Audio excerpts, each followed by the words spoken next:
Hey guys, welcome to my channel. Thank you so much for being here. I'd done a whole video answering your guys' questions, and as I was transferring from the memory card to the laptop, I lost the first part of it, which is about 20 minutes of talking, if not 30. It's a lot that I lost, so I decided to re-record because I love you guys and I want to answer your questions. So what I was going to do was, on the first part of this video that you've already seen, that would have just been the Q&A, and this part would have been what would big sis Mandy do, because there was a lot of those questions as well. But now I'm going to try to re-answer the first part of the questions that I lost, and then also do, so it's going to be a mixture of what would Mandy do and also answering. So let's get into it.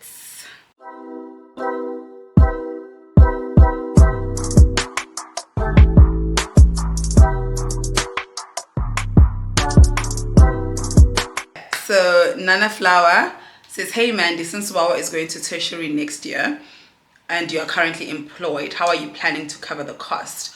Girl, you're asking about tertiary? How am I planning to cover the cost of matric? How do you think I'm Ugude. Tertiary is far. We need to talk about matric. We talk about this year, you know? But anyway, my kids will always be good financially when it comes to their schooling. I've set them up both for me when I'm still alive or when I'm dead. I studied through NEFSAS, and which was fine. NEFSAS is quite easy to get. Not easy to get, let me not lie. I was lucky, I got NEFSAS. Then my sister, then I saw my sister with the student loans, you know. My sister was in school for 4 years. She did her honors. I paid for the first 3, and she, you know, had to find a way to pay for her honors because I didn't have money anymore. And, you know, we had to take loans, and I could see how stressful it was for her. I could see, as much as she wasn't the one physically paying for it, it was quite stressful, and I don't want any of my kids to go through that. Even when my sister started working, she spent the first year of her working life paying back the loan that she took during her honors, and I don't think that's how it's supposed to be. I don't think that you need to be spending the rest of your life worried about, you know, student loans and stuff. Obviously, I was the first one to go to varsity at home. My sister is the second one, so our parents, we don't come from a family that's very aware of about varsity and things. I remember when I started varsity, my mom was willing to quit her job, you know, for me to, so she can get her payout, her pension payout. At that time, when I started varsity, my mom had been working for a year or 2. She was like a junior in the nursing world. She was an ENA. I think that's where they start. So it was never going to be enough anyway, and I didn't want her to quit her job, and luckily I found out about NEFSAS. But then with my sister, I just watching her go through that stress, that financial stress, that and also once you've graduated, now you're still wondering, and you still have to pay this loan off. Luckily it was during COVID, so they were not going to work, so she had a little bit of extra money, so she was able to pay it off in a year. But I just didn't like watching her go through that. So I put things in plan to make sure that my kids' school varsity wise is covered, and Milani, about high school I'm paying for them, but varsity I'm still going to be paying for them, but you know, should I'm not able to, they'll be fine. But also, Nana, I know you've been here for a while, and you know mama can get a job like this, so I don't stress about things like that, because if I am serious about getting back into the employment world, I know I can get a job tomorrow. It's just that at one mind I'm still recovering. I think I would have said it on my previous vlog, Uguti. My previous boss really fucked me up, and I just need some time to recover. And funny enough, my sister and I were talking about it, and my sister was saying, Uguti, the only way for you to recover is for you to get back into the working world. But I just need a month or 2. But come on, Nana, you've been here long enough to know that mama always gets back on her feet. And if I don't, there are plans in place for my kids to go through varsity. Okay, Tobile Mukwena Also, Tobile is like, nah, I know you guys are like my OGs. And I think for me, the crazy part is that I always think that we know each other enough. I always think that I've spoken enough. Like, what more would you want to know? Then my OGs come with questions. Tobile is one of my OGs. But this one, yeah, Tobile, I think it is a what would Mandy do? She says, if family and friends didn't have capacity to support where they can with your kids, like offering to look after them for a night or a week while you get to do you as a single parent. Let's say you had a full-time job on site which really didn't pay that well for you to afford a helper while also paying for creche or school. Would you ever considered giving them up while they were still infant stage? Let's say you had one child for adoption. If it was too emotionally taxing, and perhaps if you find it hard to parent alone like that, I would have had an abortion. But depending on how far you are, I think that for me, with both my pregnancies, the reason why I would not have given them up for adoption, I would have rather had an abortion, is because on both my pregnancies, as tough as they were, I bonded a lot with my children. I was very protective of, my tummy, my surroundings. The minute I found out I was pregnant, I stopped drinking alcohol, I stopped bad habits. So I get very attached to when I'm pregnant. The both times that I've been pregnant, very, very attached. So I don't think I would have been able to give birth, because by the time I give birth, I want that child here. So I would have definitely just rather have an abortion, rather a safe abortion, than to give them up for adoption. And if maybe by the time I found out it was already too late for an abortion, then I think I would have just had to tell myself, for the next 5 years, or for the next, at what age can you start leaving a child alone? Like 10 years? Yeah, I guess I would have told myself, I wouldn't have told myself that for the next 10 years I'm going to suffer, but I think I would have given my mind, hey, bruh, it's you and this child, that's it. And until things get better, that's it. And that's why I'm trying to say, I wouldn't have given myself the whole 10 years, because things do get better. If you are not earning well right now, who says that next year you won't be earning well? You won't be earning well enough to afford both a helper and creche, So things isn't just that jiga. And I think that for me, I always stay positive. I always remain positive. So I would have just had to tell myself, maybe for the next year or two, it's just the two of us, and I'm not gonna have a life. I'm not gonna date. I'm not gonna go outside, and I'm gonna be frustrated, I know, but things are gonna turn around. And once things that turn around, you can be able to hire a nanny. You're gonna make friends that you can trust, and yeah, I'll just have to stay positive. But I'm not someone who will be able to give up a child for adoption, because I get attached real quickly while I'm pregnant. So I would rather just have an abortion. Londega Mahlangu, are you still friends with Nolu? Did you guys get tired of this question? Did you get tired? I understand though why you guys ask this question a lot, because Nolu was on my channel every day and I was on her channel every day. But guys, people grow and things change. I've moved now. Every second vlog you see Tato's there, and you know why? It's because Tato's closer to me. We live 10 minutes apart. When I moved to Remsig, Nolu and I was 5 minutes apart. Yeah, Nolu was 5 minutes apart, and we both worked from home, and she was either always at my house or I was always at her house. So obviously when we'd vlog, we were at each other's spaces. Then when I moved further down to the other house, after I came back from home, Nolu was still in Remsig, but not for long. So she then moved to Fourways. But while we're still at that big house, she'd come often and we'd work together when we were still both working from home. But then Nolu got another job that she didn't work from home, so that we started seeing each other less. But with that being said, on her way to her job, she'd pass by on days where she could. And maybe on those days where she's passing by, I'm just not vlogging that day, But I'm sure you guys have seen Nolu recently. I went to an event and I think I've gone to 3 or 4 events in the past couple of months, and Nolu's there. And I don't I get why you ask, but there's also some times where the questions, it's just like, do you guys think there's drama? Do you want it to be there to be drama? But yeah, there was a little bit of a distance, but that distance was caused because of literal distance. As you see now, I'm always with Tato because we're closer in distance. There was a time where Kunyiswa and I lived 5 minutes apart and we were always together. But you guys never asked me about Kunyiswa. You never asked me about Jolim Zimbeni crew, even though you see them on this channel once every 3 months. It's sometimes for me I'm just like, why do you guys ask me about Nolu all the time? But then I have to remind myself, okay, it's maybe because you guys we're so used to seeing her. But then Nolu moved. If you watch Nolu's channel, you know that she moved to Four Ways. You know that, obviously Four Ways and Ramsey are far apart. And I then obviously now move this side. So whoever friend I'm close with geographically or location wise is the person you're going to see on this channel all the time. But trust me, no beef, no bad blood there. She's still my girl, love her to bits. She's probably even going to comment on this sit down on this video, but we're good.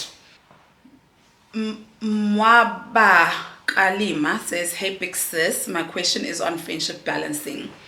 All of my friends are not friends with each other and we don't hang out together as a group. Is it okay to have a deeper connection with others while keeping surface level with others? Yeah, of course. I don't have anyone that I keep surface level with. All my friends know my deepest, darkest secrets. But with that being said, my friends are not friends with each other. I don't know if that makes sense. My friends see each other once a year on my birthday. Or if I'm hosting, then they'll probably see each other. But my friends are not friends with each other. They get along, but they're not friends. Like, they'll never go out and like talk, unless if they're talking about me. Like, oh, are we doing something for Mandy? Something like that. But with that being said, I don't have any surface level friendship. Everyone that you see as my friend knows my deepest, darkest secret, because I don't know how to be friends surface level. I don't know how to have, that's why small talk for me, I don't know how to have surface level stuff. So as a result, then I have deep connections with all of my friends, but they're not friends with each other. But if you feel like you want to have deep connections with certain people and skip a surface level with others, why not? Your friends don't have to be friends. They have one thing in common, which is you. They love you, but they don't have to love each other. They don't have to be friends. They can just get along and be cordial, but they actually don't have to be friends. So I don't see anything wrong with this. Hi, Ian Delay says, hi Mandy, do you subscribe to cancel culture? Yes and no. Yes and no. I think that no, because at the end of the day, we are all human and we all have opinions about things, and we can all say things that maybe are out of line. But sometimes we grow. Sometimes we're young. We say things when we're young. In your early 20s, you might have tweeted something and someone brings it up. I don't believe you need to be cancelled because of that. But I do believe there are, so yes, so no. I don't believe, like I've seen people trying to cancel Mihlali. She's just a girl. We all make mistakes. We all date people we shouldn't be dating. We all do things. I've seen people trying to cancel. Who else? Mihlali Shame. She's always trying to be cancelled. And for me, I'm just like, it's laced with misogyny for me. So I don't think that, so yeah, no, but yes, because I don't think we should kill someone's career because of something that they said and done, especially if it didn't hurt anyone. It's got nothing to do with us. On the other part, yes, I think that people like, the McGs of the world, because they spew misogynistic ideals. I don't think that, actually not just McG alone, I think all men would podcast except for Engineer Your Life with Lungelo.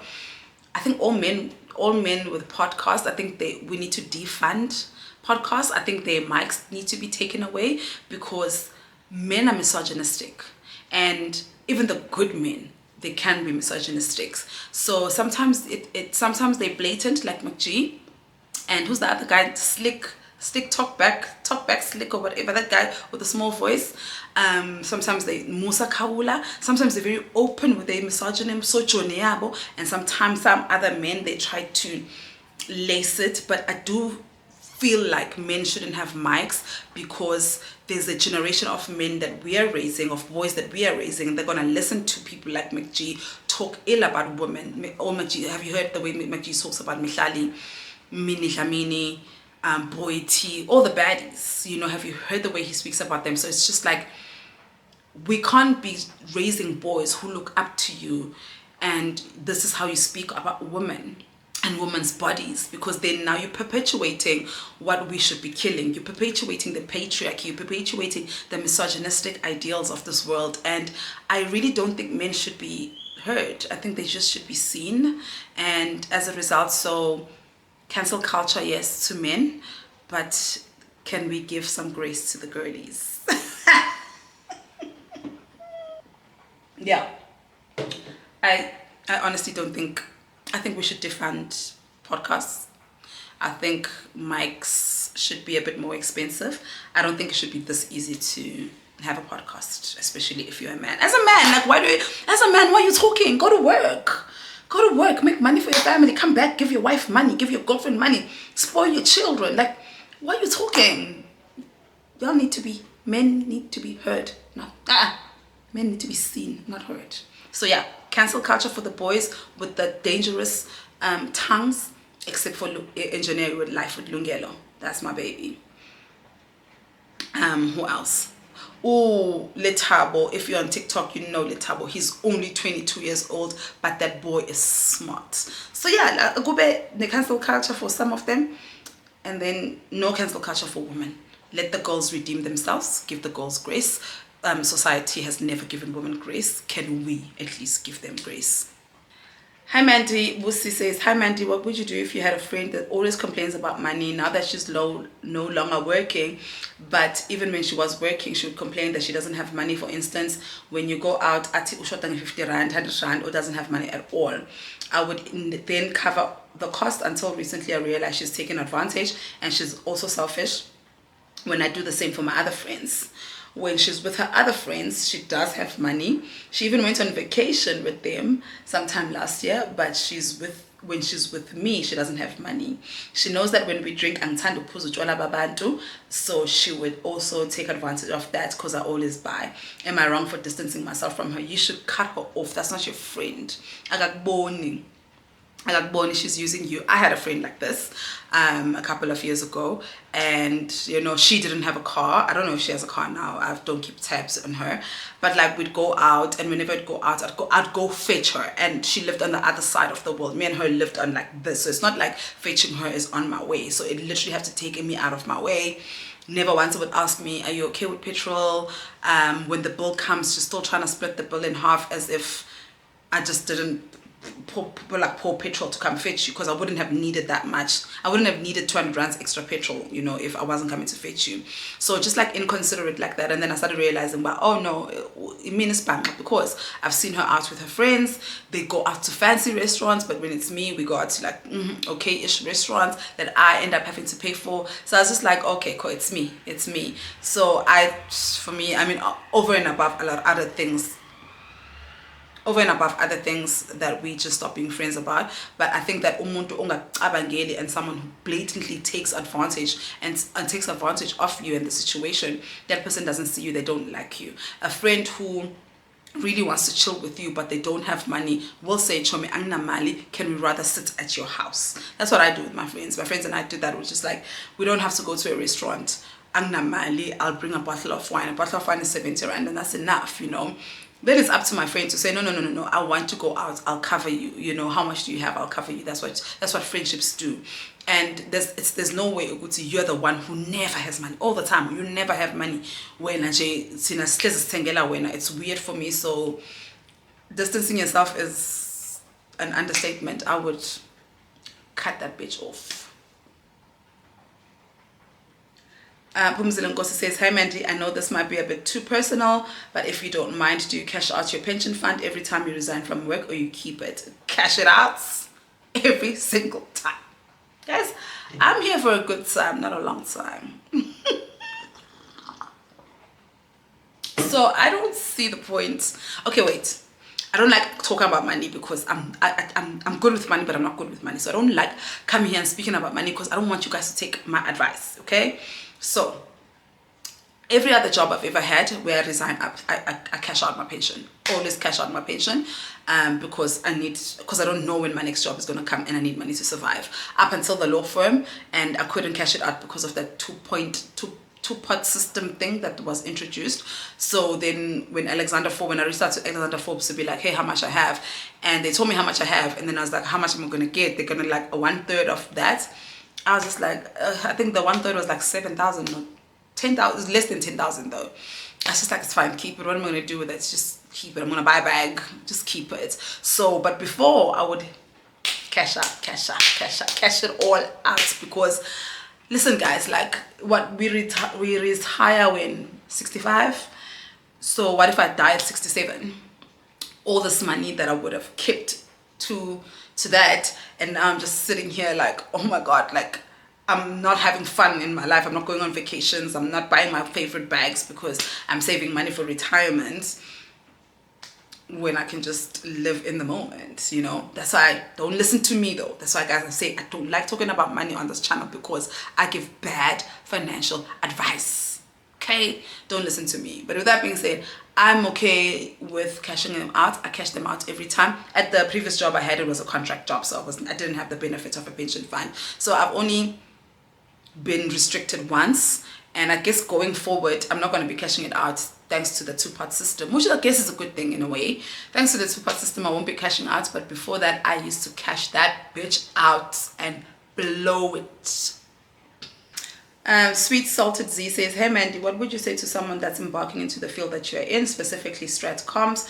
What can they look out for? Any advice you might have as a senior in the field? Whew. I would say put yourself out there, you know. Be that person in the work environment. Don't overwork yourself, but put yourself out there. Usually in the industry that we're in, especially if you're in strat comms, chances are you're probably the only one, and maybe there's two of you in the whole company that does what you do. So a lot of people need you. So reach out to people. I know it might be hard, especially if you're new in the workplace, but suss out, reach out to someone. Just be like, hey, I'm here if you need anything. Hey, do you want me to write you an email? Hey, should you need anything? Put your hand up for a lot of things.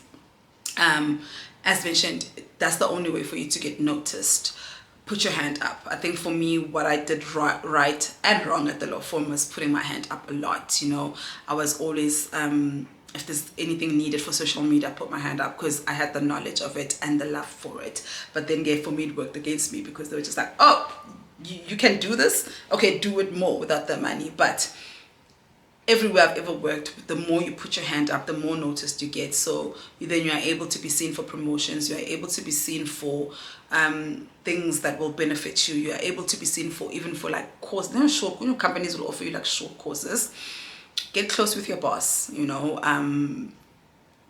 Always give ideas. Always be proactive. If you're shy, get close with your boss and maybe send your boss an email. Listen out in meetings. If someone has this a problem in a meeting that you believe that you can sort, after the meeting, if you're too shy to raise your hand up in the meeting, after the meeting, reach out to them. I think it's just that thing of networking at work is very, very important. It gets you to be seen by the people, by the right people. So even if you have a terrible boss, you can still be seen by other people who can still speak up for you. And don't stop learning, and don't stop taking these short courses. If there's a short course, put yourself up for it. Don't stop learning. That's gonna take you far. Have all the certificates. If there's a digital marketing certificate, who wants to do it? Do it. If your company has that free learning portal, do it. Add those things to your CVs. Learn as much. LinkedIn has LinkedIn Learning. Udemy has free courses sometimes. Add all of those things to your CVs. They'll get you noticed and they'll take you far. And also, most importantly, don't take shit. Stand up for yourself in a respectful way, of course. Don't take shit. Just because you're young and new does not mean that people need to step on you. Be respectful in how you address your boss or whoever is stepping on you, but do not take shit from anybody. A boy mom says, number one, I feel like cutting off my mom and grandmother. Oh, they are toxic for me, and I only please them when I do what is right in their eyes. Mom just called weeks ago to say I'm hurting her because mama. That is such a disappointment my entire life. But also, how can I cut her off because my firstborn is and financially I can't assist? Ibanzima. When to cut someone off, but it's really, really hard to cut someone off that or I would say that for now, once you're financially okay, take your child and do. I believe in guys in cutting parents off. And Nami, should my kids one day want to cut me off, they can. Kids don't just wake up and hate their parents, okay? Kids don't just wake up. And that's why I don't believe in corporal punishment, because I don't believe in corporal punishment. I don't believe in hitting kids. I don't believe in making your firstborn, your eldest child parents the others, because those are the things that make kids resent you, and once they don't need you anymore financially, they leave you and they never come back. So if my kids, if ever one day, I try my best to be the best mom that I can be, but obviously I'm going to do wrong at times. If my kids ever decided to, one of them or both of them decide to cut me off, they must do it. I will have to go to therapy and go heal. But I believe in going no contact with your parents, your family, your sister if you have to. I believe in going no contact with people who hurt you. And society has made us feel so bad with, but it's your mom, but it's your mom. Do you tell her that? Do you tell her that? Do you tell her, but this is a child? Because you will always be a child. The adult, it's up to the adult to fix the relationship. It's actually up to the person who broke it, but more often than not, it's the adult, okay? So I believe in no contact and cutting people off. But in your case, unfortunately, because your child lives with your mom and grandmother, you can't, unfortunately, because it means you're cutting off your child, and that's not going to happen. So I think if you don't live with her, I don't know here if you're saying, I don't know if you actually live with them. If you live with them, that's tougher. But if you don't live with her, just ignore. I hope your child is old enough so for him to have his own phone, so you can just like call him and talk to him. But kunzima to cut off someone who still is supporting you through being there for your child. But I hope that once you get back on your feet, uthathe umntanakho and cut off the noise. Maybe you might not have to cut her off completely, but just distance yourself for your own sanity. Okay, question number 2. My baby daddy is not affectionate at all, and it hurts. I'm 31, he's 47. His love language is acts of service, and the rest faga zero. It's bad. For an instant, I'll dress up, look nice, nails and everything, and he won't say a word. And financially get better. I'm thinking of leaving, but I'm afraid of the unknown. Are you leaving him because he's, the love languages are different? Have you spoken to him about it?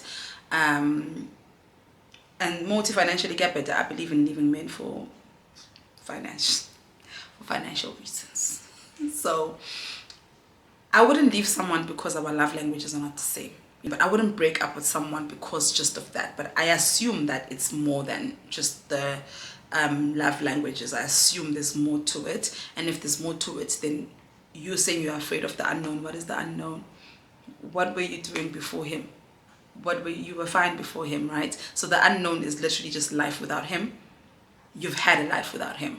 You know why you want to break up with him, and you already know that you want to break up with him. You just need my validation or confirmation, but you know what to do. I promise you, the unknown is you figuring yourself out. The unknown might actually even mean you getting back on your feet and you finding a better job, or you being able to get more money. Sometimes, guys, yes, some people in our lives are like handbrakes.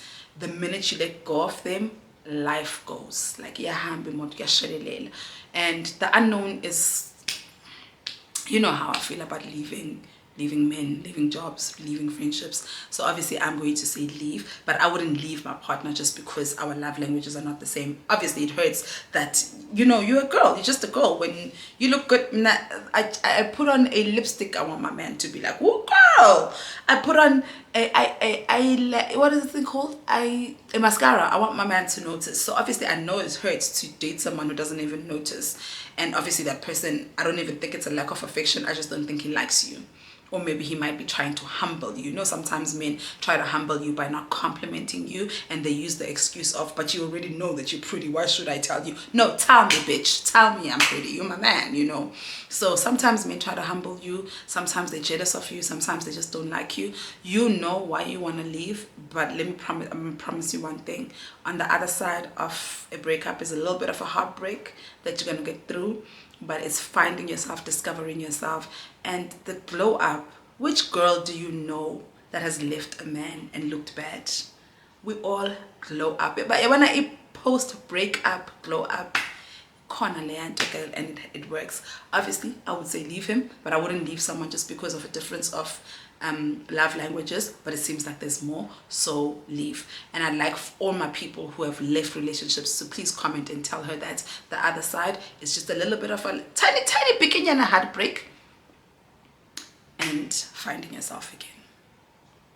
So Pilile Zondani says, hey Mandy, last year I decided to plan a December away to Joburg to my girlfriends just to get a breather away from my family, also rekindle my friendships since I relocated to EC in 2018 because I lost my parents and I had to go take on the role of parents.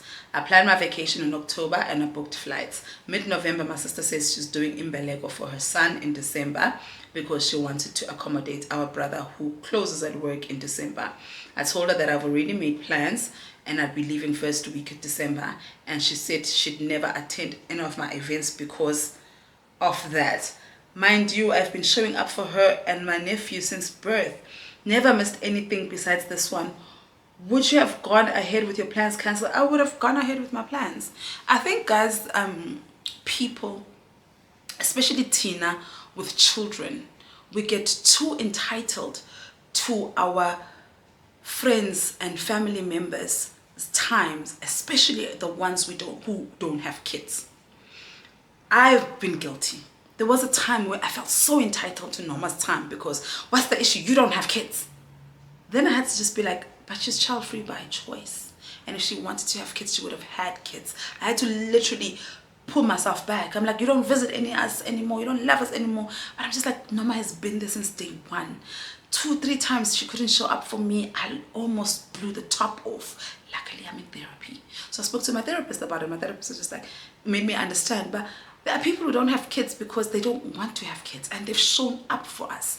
But there's this thing that we do as people with kids. And I find it so unfair that we do it to people who don't have kids. We get too entitled to their time and they labor, that when they want to live their own lives, all of a sudden we get triggered, and all of a sudden it's like, oh, so baby, no, Mina, I wouldn't cancel my plans because my sister decided they want to do something on a date where I've already said, but I'm going. Miss me then. The event is not about me. Imbeleko yomntana, like the imbeleko can happen without you. Actually, now that I think about it, both my kids' Belegos happened without my sister. And it's not like there was anything that was missing. The guilt trip is wrong from your sister. And I'm saying this as that sister. I'm saying this, I'm calling her out as my fellow mama, baby mama. We have this thing, man. We feel too entitled to iskati sabantu aba child free. As if they're child free because they're doing it for us. Baby, you do not. I wouldn't have. I hope you went ahead with your plans because this seems like in their last year. I hope you went ahead with your plans because it would have been so unfair for her to expect that from you, and for her reaction was uncalled for. Nana Flower again say, hey Mandy, you easily make friends. How do you know when they are genuine, and do you open up about your life to all your friends? I open up about my life to all my friends, but not on hello. Obviously we get to know each other, we suss each other out, and I would like to believe I've got some discernment.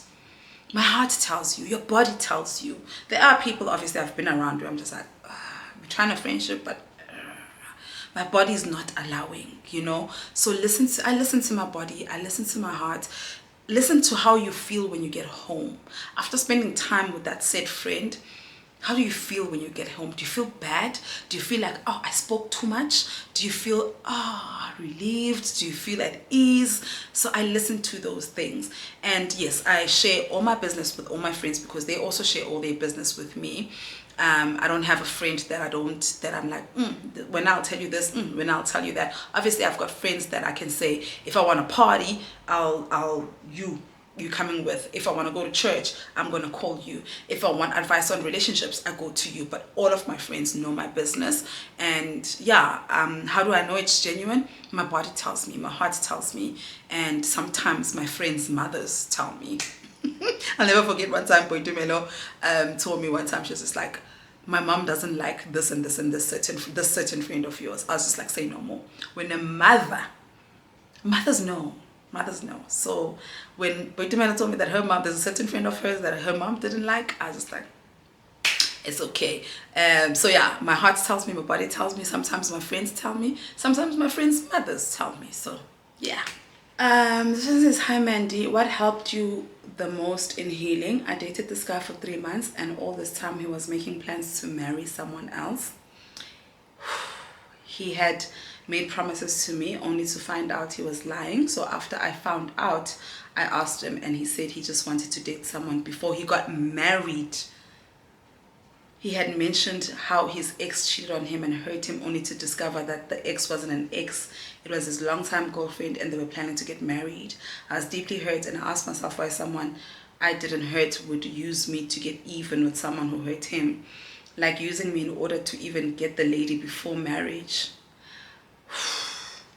He recently had a white wedding and they were busy talking about how they've been together for years and have passed through the storms together. Go storm, baby. Yeah, those storms are probably his cheating. Guy was even crying at the wedding and I asked myself, why would someone do that to another human? Found it hard to heal, but I'm getting there. I graduated with a degree last year and now I have my first job. See what I was saying to you guys about letting go of, there are some men that stunt on your growth. Look at you. You let him go, you graduated, you got your job, you are healing, you're doing well. I'm sure you're looking good. I'm sure you're looking better now than you did while you were in that relationship. It is difficult. Heartbreak is difficult, guys. Like, y'all, I'll always tell you about the heartbreak that sent me back home. And after that heartbreak, I told myself that I'll never allow myself to be heartbroken again. I get sad, but I've never been heartbroken again. But I mean, with that being said, I've only dated one person since Milan. Since that heartbreak that sent me home, I've only dated one person, which is original Rapeling. I did date incoming Rapeling. We broke up, but I didn't get heartbroken. I was sad, but I wasn't heartbroken. So, and even now with this breakup I'm going through, I'm not heartbroken. I'm sad that I lost my friend. Well, I lost my friend. We're still friends, but you know what I mean. Like I lost my boy, I lost my lover, I lost my sweetheart. Like I lost, you know, like it was a soft relationship, it was a nice relationship. I'm sad, but I'm not heartbroken anymore. I think the older you get, the easier heartbreak gets. And I think it's very important to go through heartbreaks in high school, varsity. I think it's important to jola when you're young so that you get through those heartbreaks, so that in your older, the more you grow, it doesn't hit as much. So it's nice to know that you are healing, you got your degree, got your job, but I'm a daughter, I'm a 666, because how the hell do you date someone and then you tell them, no, I just wanted to date someone else before I got married. Then he's at his wedding crying his eyes out. People think that's romantic when you know and others know what he's been doing outside. Manje semile laphayana in the pulpit talking about, oh, we've been through storms, oh, we've been through ups and downs, oh, we've got a testimony. Got the testimony of Chit, a testimony nguwe. As an other human being sitting at home looking at that, you know how painful that shit is. Like, I'm a daughter, guys. I could never understand. What goes on into a man in daughter. They don't care about anyone but themselves. He doesn't even care about the woman he's marrying. Because if he did, he would have never cheated. They don't care. That's why the side chick, main chick, married woman, side bitches, side this talk bores me. Because nobody's winning except him. Whether you're a side chick, main chick, married woman, side bitches, baby mama, no one's winning except him. Side chick, main chick, he doesn't love either of you. He loves himself. And it's just so irritating that there's always a woman who's going to marry him. There's always a woman who's going to cuddle him. And Matata Angolile, 666. Obviously, they are good men. I know they are good men. Trust me, Savannah. There's a good man, Savannah. But what we're talking about now, not cool, not fair. I'm sorry you had to go through that, but I'm also very, very glad that you are on your healing journey. Get another degree, girl. If you can, get another degree, travel the world, get into gym, lose the weight if you want to lose the weight, gain the weight if you want to gain the weight, get in gym, look snatched, look good, get your revenge body, and never talk to that man again. Block him from now on. I understand that you probably needed your closure. That's how you know that he was crying at the wedding. But let that be the last thing you know about him. Block him. Keep it moving. Take care of yourself. Oh yeah, Queen Mzimkulu is literally saying, "Hi Sissy, so sorry this is painful. May God heal you. So sorry this has happened to you. It's not your fault. And know that it was his choice and weakness. Focus on yourself. Point to yourself. You will get over this pain." Yeah, couldn't have said it better myself. I don't know. I think there's a weird light here. I think my camera's overheating. BRB. Let's take a break. Yeah, guys, I think my camera is overheating, so I'm gonna try and wrap this up quickly. Okay, hi Mandy, I'm a teenager who really adores your content due to I really do relate to your childhood of being a firstborn. So when my little sister was born, I was 7 years old, and I had gotten used to being the only child and not being obligated to share. So when my little sister made it to Earth, I was really not happy because obviously as a little child, you're going to feel like the attention is being shifted from you to the last born. This led to serious resentment from me towards my younger sister because she was just taking all the spots. When COVID hit, parents were obviously struggling and they were also building a house, so clothes would be bought for my younger sibling and I wouldn't get any because I was older, and the resentment just got worse. 2024, my mother realized that I was really shifted from my little sister and she tried to make us bond, but I just can't because I've carried the resentment for so long. I want to have my little sister as well, but I know that the resentment is there, nothing. All I know is resentment and nothing else. Whew. I grew up, obviously I'm the eldest. My sister and I are 6 years apart. We've also had to share. I did not grow up, there was never a time where I was the only child because there was cousins around me. There was always other children.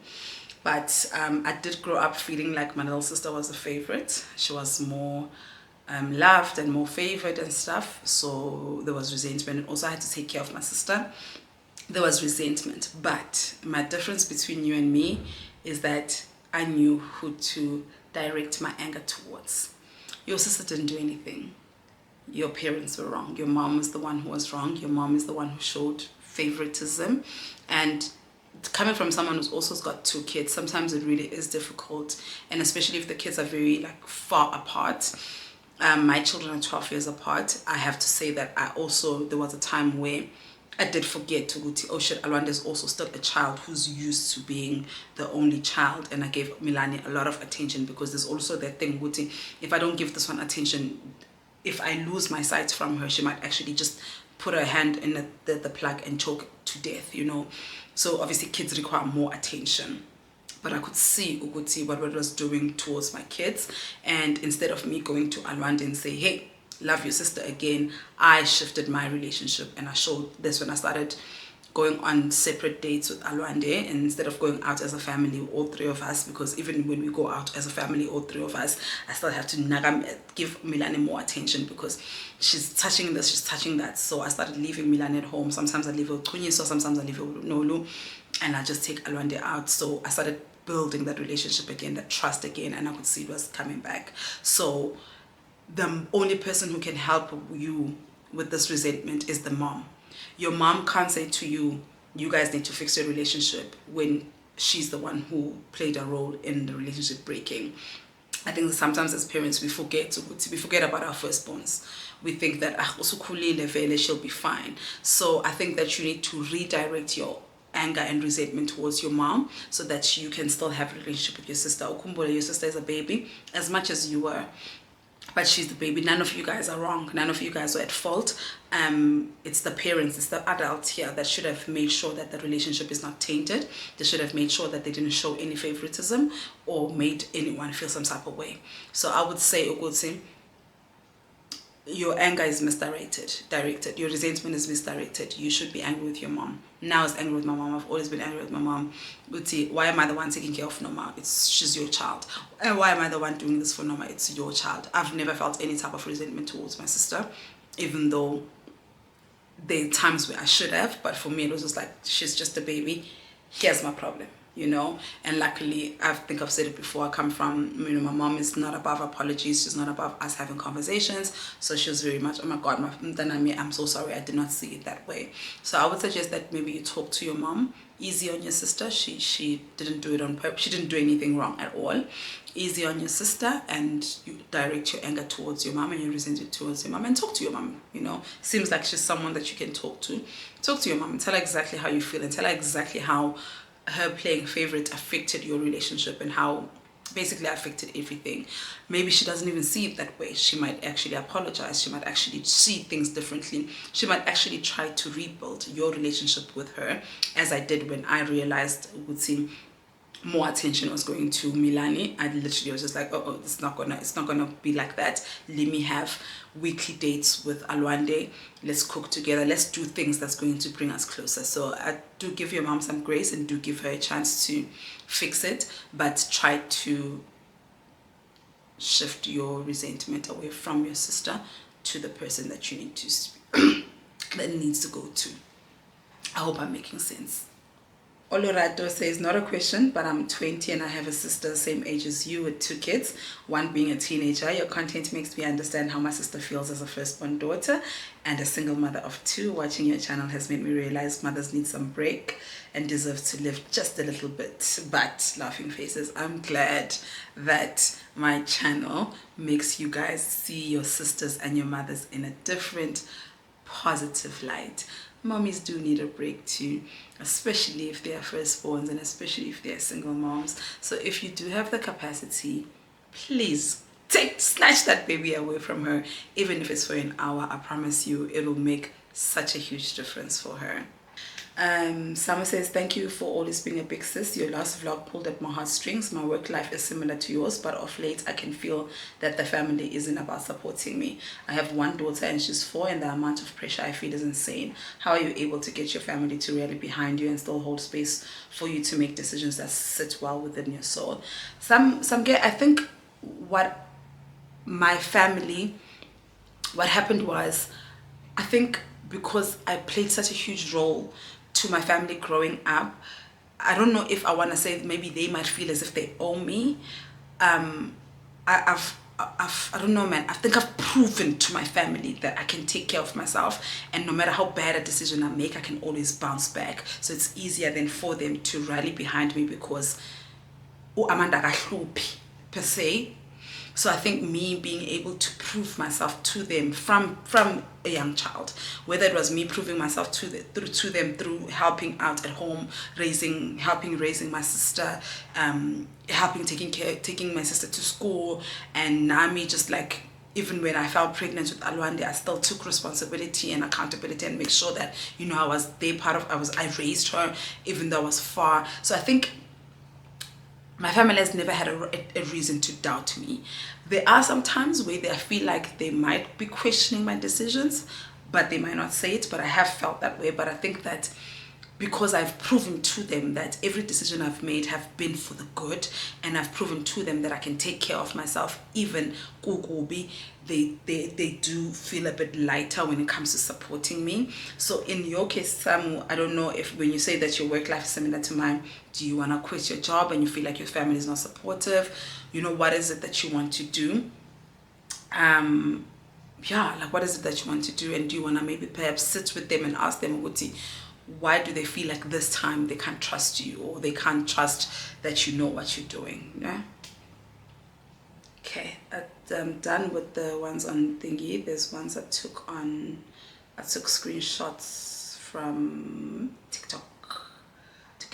Okay, this one, I'm going to keep it anonymous even though she didn't ask. Okay, she says, good day, Sister Mandy. This one's from TikTok.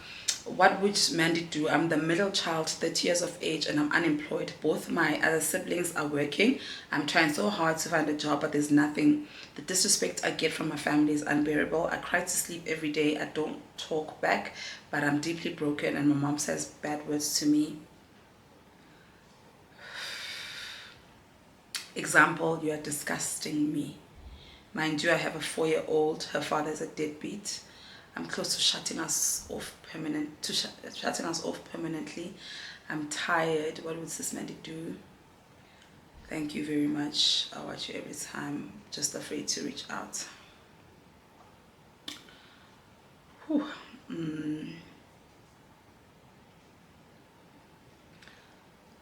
I've heard, firstly guys, sorry, I didn't realize how heavy her question was, and I want to respond to her on TikTok personally. Oh lord, there's one who just sent a message now. She says, hey Mandy, I hope I'm not late. Oh, sissy, I have heard how people speak to people who are unemployed. I've seen how people treat you when you have nothing. And I think it's just worse when it comes to your own mother. Guys, like what I said earlier on, I believe in going no contact with your mother. You will be in a better space. And once you're in a better space, you're going to see their attitude change towards you. They're going to love you. You're going to be their favorite. I hope that you are able to take your child out, and once you're in a better space, once you find that job, take your child and go live a life with your child. Still send money home because obviously you eat because of them, but the words hurt, especially when you're unemployed. When you're unemployed, you're already very fragile. You're sensitive. You don't even want to do things because you don't want people to feel sorry for you, because you already feel sorry for yourself. And then you have people, and not just people, your mother telling you you're disgusting. I'm sure they also say things like you're useless, you are good for nothing. I'm sure sometimes she might even say she regrets having you. Those things hurt. Words have meanings and words hurt. And I could never justify a parent saying that. Yes, guys, I have 2 kids. I would love for my kids to be successful. I would love for my kids to be independent and work. But if life is not working out for them, I chose to bring them here. So I'll always be their safety net. I will be their protector. Yes, I'm not going to lie. It might be frustrating to have to take care of 3 adults in a home, but it's my kids. I chose to bring them here. I could have had abortions, you know. So there's nothing that irritates me more than parents acting as if you being here is them doing you a favor. You didn't ask to be here. And that's what parenting is about. And maybe I couldn't be speaking from a place of privilege because I come from a home where they say, make Gugu become home. Even my grandmother is like that. My grandmother is very much you will not struggle, come home, you know. I've got a couple of unemployed cousins. You know, you guys know when I'm in a good space, Auntie Ged is here. She's unemployed, but no one at home speaks to her in any way. She's a baby, she's a child of the home, and you know, luckily for her, she doesn't have any kids. But like, I come from a home where those words don't even exist. Like, I've never even heard anyone use those words at home. Maybe I've been privileged never to hear, but I have never heard. So I don't even know what I would do if someone told me I was disgusting, just because I can't contribute to bread. And worse, you must feel even worse because you've got a child. I cannot wait for you. I don't know you. I don't know if you want me to keep you anonymous, but I'm gonna respond to you on TikTok. I don't know you, but I know you're gonna be okay. You're gonna find a job. You're gonna get out of that house, and you're gonna take your baby, and you guys are gonna be okay. I would still send money home because, you know, they still feed me, and I would still feel responsible. But the minute I get right, I would leave that house. I'm so sorry you're going through whatever you're going through, what you're going through right now. You don't deserve it. You are not less of a human being just because you're unemployed. You're not less of a person just because you can't contribute to bread and tissue. You're still a full human being. You are loved. You might not feel like that because worse when it's your own mother telling you shit. I cannot imagine. I've never been told shit by my mom. I've never been made to feel as if I was a mistake, because that's exactly what you're making me feel like, and I can't imagine the pain. Crazy enough, the one I'm looking at now, I went on TikTok to go respond to this one, and then as I see on my request, she sent it today or this morning, but I'm only seeing it now, and it's the last one. She says, hey Mandy, I hope I'm not late. What would big sis Mandy do? My mom cut me off. She told me she's gonna cut me off because she's done with me. She raised me. I'm now working, and I'm able to take care of myself. But I thought it was anger. We had had a misunderstanding, and I tried to reach out to her after that to explain to her and apologize. She gave me the silent treatment. I sent her Merry Christmas wishes on Christmas Day. She ignored me still. I'm starting to think that she meant it when she says she's cutting me off. I'm naturally a distant person. I don't like talking, so most of my mom's frustration stems from that. She accuses me of hating her because I'm not close, or rather friendly with her. If I decide to do something and I don't tell her, she overreacts and she says it's because I don't see her as my mom. I'm old now and I stay far away from home, and I'm raising my 2 kids. Most things I don't tell her because I don't need to tell her. I don't need her input. The other day she complained that I took my kids to their paternal parents without letting her know. I love my mom, but at the same time I'm also drained from her complaints about my personality. I can't change who I am. Quite a number of people have accepted the person that I am, but she struggles to accept me. The other time she said I'm like this towards her because I'm now working and I don't need her anymore. And I reminded her that you've been complaining about me since high school when I was fully dependent on you. What can I do in the situation? I haven't been okay since last year, December, because of this. Please keep me anonymous. Ooh.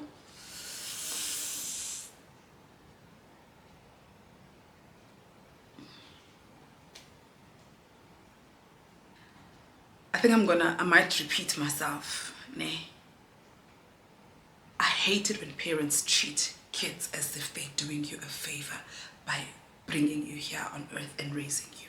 You did not ask to be here. Nobody asked to be here. Your parents had sex and she fell pregnant and she decided to keep you. She raised you. If from high school she's had a problem with your personality, maybe you guys are just very different in personalities and you clashed. And I hate that thing of parents making kids feel like a mistake, feel like they did you a favor for raising you. I'm glad in your instant, unlike the previous one I just read now, you are far away, but I know that craving and longing of for a parent, especially a mother, no matter how bad they might have been to you. We all crave that motherly love. We all want it, we all need it. I love how you say people have accepted you for who you are. So you do know that there's nothing wrong with you. It might be a personality clash from your mother. It might be her own traumas coming up, which is unfair that she's taking them out on you. It might be a number of reasons why your mother feels this way about you. But I'm very glad that you mentioned the fact that other people have accepted you. So what's her problem? Which means you're sure of yourself and you know that there's nothing wrong with you. You are not the problem here. I'm sorry that your mother has cut you off, but I am glad, as mentioned, Uti, unlike the previous story I read, you are not in the same vicinity as her and you don't need her. You don't need her input. But that doesn't take away from the fact that you need that motherly love that she clearly doesn't have. I think step one is accepting that she doesn't have that motherly nurturing love that you crave so much, because I assume this is the only reason why you want to be around her. You just want that motherly hug, you want that warm hug, but clearly she doesn't have it. So for me personally, I would just have to accept that she doesn't have it and I'm not going to get it from her. You might get it from your aunt, you might get it from your older friends, you might get it from an older colleague at work who cosplays as a mom.